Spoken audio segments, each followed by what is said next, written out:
Boxing. Beats and rhymes. Boxing. Beats and rhymes. Turki Al-Sheikh. Recently, I have been impressed with DAZN and what they have to offer us. One day, I hope DAZN will become the home of all combat sports, especially boxing and MMA. I don't believe it's a throwaway post. There's meaning behind it. The information I've picked up today is Frank Warren will not leave Queensberry, but he's likely to work on both platforms, but sign a deal to do the Super League on DAZN and still do content on Queensberry. Ben Shalom likely to have a similar deal, and perhaps the Sounds. With another announcement of a Goldenboy Ryadh season partnership, which will officially start on the 8th of August when Virgil Ortiz takes on Serhii Bohachuk, the Ukrainian. The Top Rank partnership has been signed as well. It's all happening very quick. Very, very quick. They're not messing around. Dead Zone, huh? Dead Zone. That aged so bad, Leonard. So bad. Two of the main promotional outlets in Goldenboy and Top Rank. We didn't hear the PBC have been snapped up, though. They were the main culprits of calling the zone the Dead Zone, wasn't they? Are they going to play ball? Maybe someone told Turki, yo, negotiating with them be like banging your head against a brick wall. Don't even go there. You must run into the wall and bang your head. I still give Jake Paul the benefit of the doubt, in as much as if you want to watch it and you're entertained by it, knock yourself out. But to me, it's ran its course. To me, it's corny. Turki Al-Sheikh says it's a circus. It's not boxing in his opinion. And he's entitled to his opinion. Some people are saying, well, why are you saying that? Because it's his opinion. It's his opinion. Like Turki Al-Sheikh's decision wasn't justified when Francis Ngannou put Tyson Fury on the deck and lost the split decision. Jake couldn't beat Tommy Fury. Tommy Fury hasn't even won an 8-rounder against a good journeyman in Britain. He hasn't fought for an English title. And outboxed Jake. That shows the level of the bums he's been putting on the canvas over there. There were people debating, and there were Americans, whether Jake Paul could knock out Deontay Wilder. And they were serious. They were dead serious. Boxing. Beats and rhymes. Boxing. Beats and rhymes. This story is becoming a little out there. Joshua BUATSI said he's still in touch with Anthony Yarde about future business. He explained to Anthony Yarde that he's been watching the Ryadh season cards, saying it would be great to get on one of them, and the opportunity came up to fight Willie Hutchinson, Anthony Yarde's stablemate. Yarde understood why BUATSI was making this move, and he had to understand, said BUATSI. Yarde just come back from Jamaica. BUATSI asked him how was the trip. Yarde said it was alright. All is fair in love and war is what they say. And Frank Warren will be pumping up Willie to do a job on BUATSI. He'll be pumping him up. He wants to replace Anthony Yarde. Replace him with Willie and hopefully kill off the BUATSI versus Yarde fight. If he pulls that off, that'll be some story. Some story. BUATSI's not going to blow this. He's not going to blow this. I don't believe he will. Hopefully BUATSI is not overlooking Willie. Hopefully BUATSI isn't putting too much focus in this one fight with Yarde. There's a lot of fights out there. They've both been pretty inactive and they're in their 30s now. Not good to put all your eggs in one basket, is the saying. Well, at least we know they're good friends. One thing that's came out of it. Boxing. Beats and rhymes. Boxing. Beats and rhymes. Recently disposed IBF super featherweight champion Joe Cordina is challenging the criticism of Shakur Stevenson. He says he understands that when someone is winning as easy as that, people might want to see him step it up. He said, I won't say they're armchair fans, but they're fans who don't appreciate the art of boxing, hit and not get hit. Joe, when he won the title off Ogawa, Stevenson challenged him to a fight, a unification at 130. It never happened, but Joe was up for that fight, and it's still like that fight. But Joe thinks Shakur is a great defensive fighter, and he's got a lot of admiration. I guess it's a little different for a fellow boxer to understand or appreciate Shakur's craft. The paying customer, however, is entitled to like what he likes or what she likes. I didn't like the Edwin DeSantis performance. I did, however, like the Aratunian performance. And I'm not sure how much criticism Shakur is getting about he's boring, he's not entertaining, is actually a genuine critique or a blatant smokescreen to keep him away from certain fighters who are protected by their fan bases and pockets of the media. Boxing. Beats and rhymes. Boxing. Beats and rhymes. 135-pound lightweight contender Floyd Kid Austin Schofield, his dad, Senior, recent interview said that Gervonta Davis is basically a light heavyweight who can weigh from 12 stone 5 to up to 180 and has to boil down 60 pounds to make lightweight. That's what he said. 180, Tank? This was before he was disciplined. Tank was boiling down 60 pounds to make lightweight. This is why he has so much power. He's way bigger, a naturally bigger man than most lightweights. But he said, no one's been to Tank's body. You're burning off all that weight. All it would take is a jab to the body and you'll see adverse reactions from Tank. So Schofield Sr. went on to say that, yeah, Tank could take headshots. He's got a block head. But no one's went to his body. I don't know what would motivate Schofield Sr. to be lying. But Tank's fights, yeah, there's not a lot of output from Tank. Then he'll land something, can change the complexion of the fight, totally. But is it as simple as that? Go into his body? Could be. How was he losing all that weight safely? Even when he was younger, how was he doing that? And he's no longer using VARDE, which has brought about a lot of suspicion from people, including myself. I'm not making no accusations, I'm just putting it out there. All this since he became disciplined. Do I think he's walking around at 10 stone and having to boil down a few pounds? No. He's a light heavyweight fighting is a lightweight. And that's why when he crack people, they feeling at 180 pounds. How is he taking off all that weight? Boxing. Beats and rhymes. Boxing. Beats and rhymes.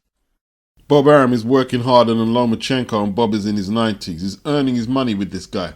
Bob came out and said Loma has family issues and issues with the conflict in Ukraine. And let's not make light of the Ukraine conflict, but it doesn't seem to affect Alexander Usyk. In fact, it seems to inspire him to take on the biggest and best in the premium weight class in the sport. And now he's undisputed, taking on behemoths who outweigh him by 40, maybe even 50 pounds and better. But Lomachenko is finding excuses from everywhere to get out of fights. The whole Tank ducked him, so he's going to duck Tank. Well, if you have any principles, Tank's not a great fighter, in my opinion. Lomachenko's supposed to be a great. How does the great fighter do what the not great fighter does and justify it? It would be like Devin coming back and saying, well, I'm going to take PEDs because Ryan Garcia did it. In principle, it's a contradiction, but most people don't have principles, so a lot of what I'm saying is getting lost in translation somewhere. Like, when you repeat that and you think it makes you sound good or makes Loma sound good, that's what is baffling me. It doesn't sound good. You're coming down to the level of a fighter who's done a lot of ducking to do the same as he does. So when Usyk becomes undisputed champion, what does that do? It gives a boost to the people in the Ukraine who are suffering and to the people on the front line that we have people highlighting the cause and raising our spirits. Is that what Lomachenko is doing? How come the conflict didn't affect him to fight George Kambosos? He's had a few fights while the conflict's been going on, but now all of a sudden it's a problem. He can wear the army gear, but the soldiers on the front line don't have the option to walk off the battlefield like he's doing. He wanted an immediate rematch with Devin, and as soon as Shakur suggests we fight while Devin was ducking, I think Shakur said, then all of a sudden he needed a year off to come back and fight George Kambosos, coming off 2 losses to Devin and a moody decision against Maxie Hughes. That's who he chose to fight. And even when he blatantly ducked Shakur, these who support this guy, they couldn't just call it straight down the middle for what it was. They couldn't do it. Tell you what, this could be the last phase of his career, and it's a horrible phase as far as I'm concerned. And I'm not going to paint the picture any differently from that. I don't care who's in the comment section saying, Beats, don't say this about Loma. There's a lot of pro-Loma channels who are doing a lot of stomach rubbing and all types of orifice licking. You can go over there and do that there. Not here. I mean, he's not even injured. He's not even injured. Pulling out of fights like that. against the two best lightweights. Is that just coincidental? Boxing. Beats and rhymes. Boxing. Beats and rhymes. Boxing News 24 say that Derek Chisora won't last more than a few rounds against Joyce. But Derek lasted into the 10th against Tyson Fury. Tyson Fury's never blew him away in a few rounds, and they fought 3 times. Joyce doesn't have a better punch selection than Tyson. By no way, by no means. Joyce's best weapons are the jab and the left hook. His right hand is a little undeveloped. And Derek uses the cross-arm defense. I don't think a lot of people like study what defenses people use or what their best punches are. And for long-armed fighters, and Joyce will fall in that category, that cross-arm defense can be a little difficult. You know, fast-handed, shorter heavyweights like David Haye, the ambush-type fighter, not many of them in the heavyweight division. He can leap in with single shots, and that's how he got Derek out. You know what I mean? Dillian White, shorter than Joyce. He used that catch and shoot thing he does, and he used it to perfection. And he sparked Derek out. Joe doesn't have them options. Joe, the taller guy, he's got a decent jab, and he can wear his opponents down, and that's what he'll be looking to do. Derek coming forward behind that cross-arm defense is going to cause Joe a few issues because he doesn't have that right uppercut Tyson Fury has. Doesn't have the hand speed of Tyson Fury. So I see this being a brawl, a mauling type of... Derek, one fight in the last couple of years, 40 years of age. Yeah, he could fall apart. That could happen at that age. It could. But Joe himself, wasn't electrifying against Cash Ali. And before that, we got the 2 Zhang losses. A lot of people think that Derek's going to fall apart. I don't see that happening. I don't see Derek just falling apart like that. A lot of people said this is a terrible matchup. It's not a terrible match. By no means. Considering Joyce recently got stopped twice by Zhang, this is a good fight for Joyce. I don't know what they're talking about. They're not making no sense at all there. None at all. This is a very good fight for Joyce. And one he's favoured to win. I expect him to win. But I wouldn't be shocked if Derek pulled off an upset. The only person Derek has been totally out of his depth against is Tyson Fury. That's the only opponent. He's been stopped or knocked out before. But these are in fights where the rounds were evenly contested. Ajit Caballero outboxed him, but he never had him we might need to pull him out. It was never a case of that. Derek has never been levelled out in such a one-sided manner as Joyce has. And Joyce is 37-38. Derek has never been defeated like that. No one's ever had their way with Derek like how Zhang had their way with Joyce. So there could be all types of psychological trauma with Joe because it was one of the worst knockouts witnessed in a British ring. One of the worst. His foot speed was non-existent against Zhang, and if he comes in very heavy against Derek and he's not able to get his punches off that quick, he's not able to tie up Derek quickly and effectively, this could be very tough. This could be a very tough fight. But we'll see. I'm looking forward to it. Queensbury's undefeated Dennis McCann was lucky last August to get a technical decision over the Romanian Baluta. They're going to run it back on the Joyce Chisora undercard. Baluta is a big bantamweight at 5'10", 73-inch reach. That's an extremely long reach. Are the measurements right? 16-4-1 with only 3 stoppages. But he was rocking Dennis consistently, so either Dennis don't take a shot very well or Baluta's been hiding his power throughout his career. Dennis, 15-0, ain't inside the distance. McCann, 5'7", a southpaw, likes to drop his hands, little flashy. I always wondered what would happen if a decent pressure fighter put it on him, and we saw a glimpse of that last time out, and he struggled.